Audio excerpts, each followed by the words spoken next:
Yesterday, a friend of mine came over. Uh, a very rare occurrence because we live in different areas where driving is basically impossible. And I can say that the conversation we had was probably the best one I've had all year.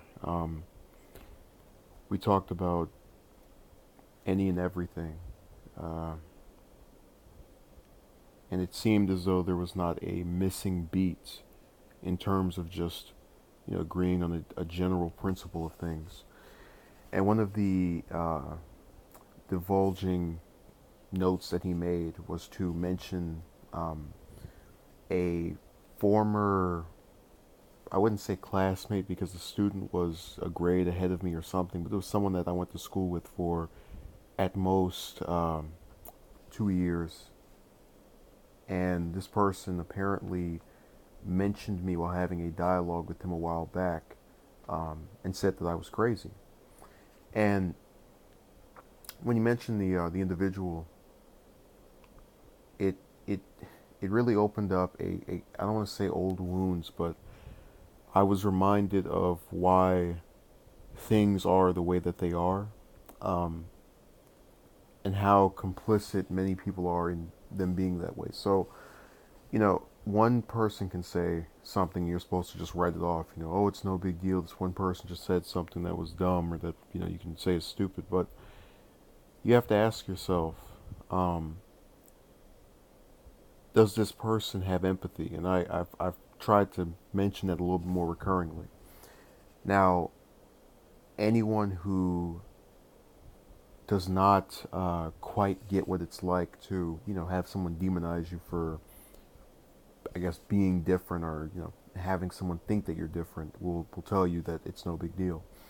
But when you have never had a dialogue with someone, have never tried to talk to them, have never tried to give them the time of day, um, I don't see how you can retroactively become, some expert on their characteristics or on classifying them.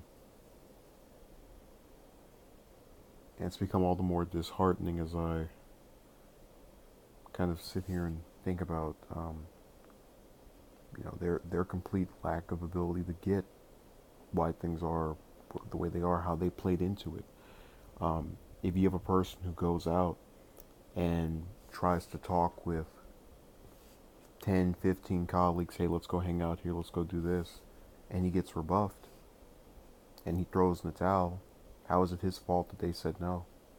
And you know that the person is not incapable of having these types of relationships because he's been able to do it with a smaller number of people that, you know, has gone on longer than a lot of interactions do.